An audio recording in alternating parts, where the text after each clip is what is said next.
All right, let's get right into it. For as long as most of us can remember, when we talk about gender and education, it's been all about making sure women and girls get a fair shake.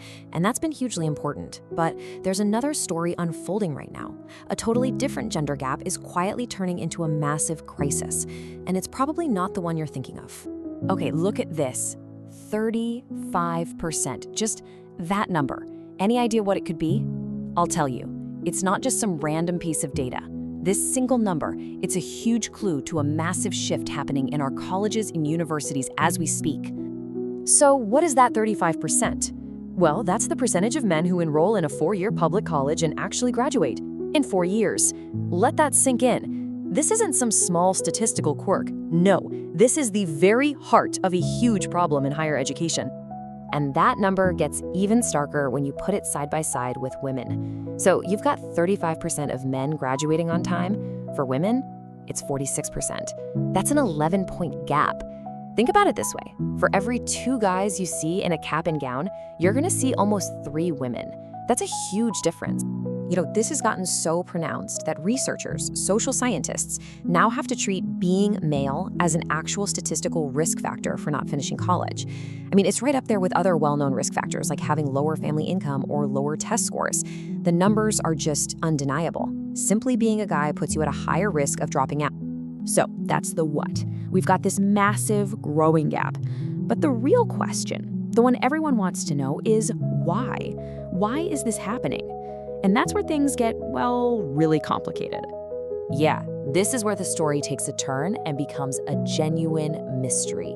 Because you think, oh, the reasons must be simple, right? But they're not. In fact, even the top experts, the people who spend their entire careers looking at this stuff, are scratching their heads.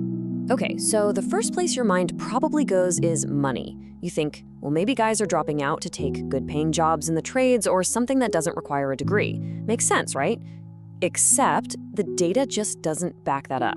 The financial return on a college degree, what economists call the college premium, is actually just as high for men, sometimes even higher than it is for women. So the money incentive to stay in school, it's absolutely there. And this is what I find so interesting. You've got guys like David Otter, a top economist at MIT. If anyone can crunch the numbers and find an answer, it's him. But after digging deep into all the data, his final word on it is that it's puzzling. Puzzling. From an MIT economist? And it's not just him.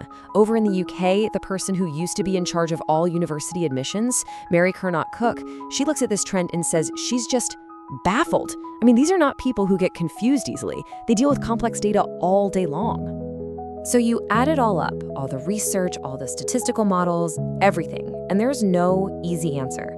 There's no single smoking gun. The most honest summary from the smartest people studying this is basically, we don't really know.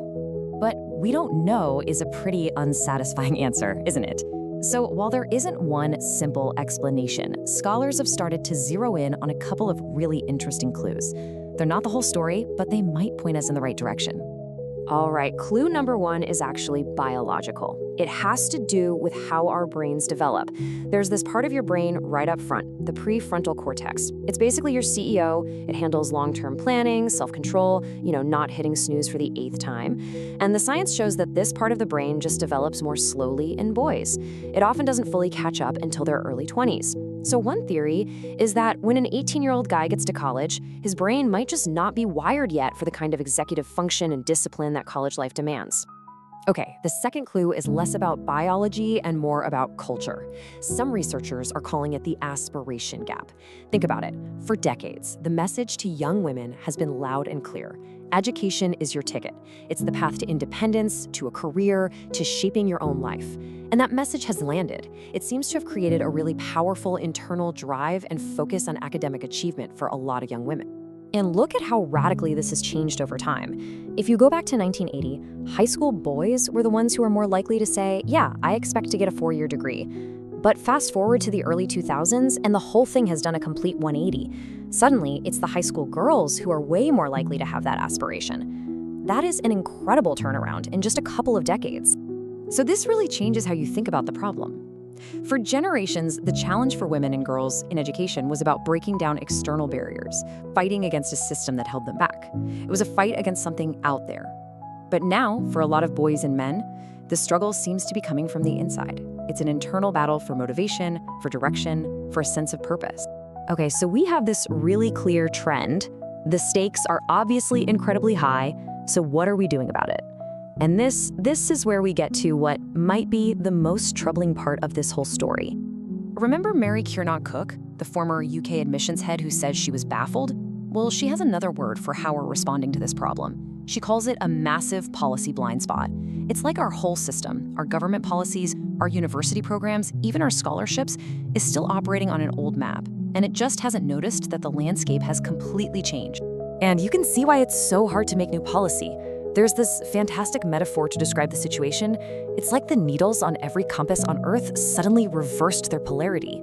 For half a century, we knew which way was north. We knew which direction to go to fight for equality. But now, it's like the needle is pointing south, and we're all still trying to navigate like it's pointing north. It's completely disorienting.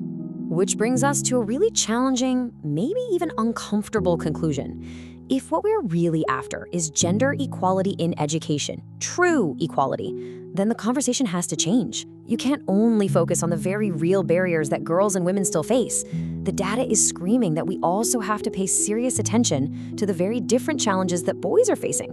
So here's the bottom line. The entire framework we built for gender equality in education was designed for a different world. It was built to solve the problems of the 20th century, a time when boys were consistently ahead. But that's not the world we're in anymore.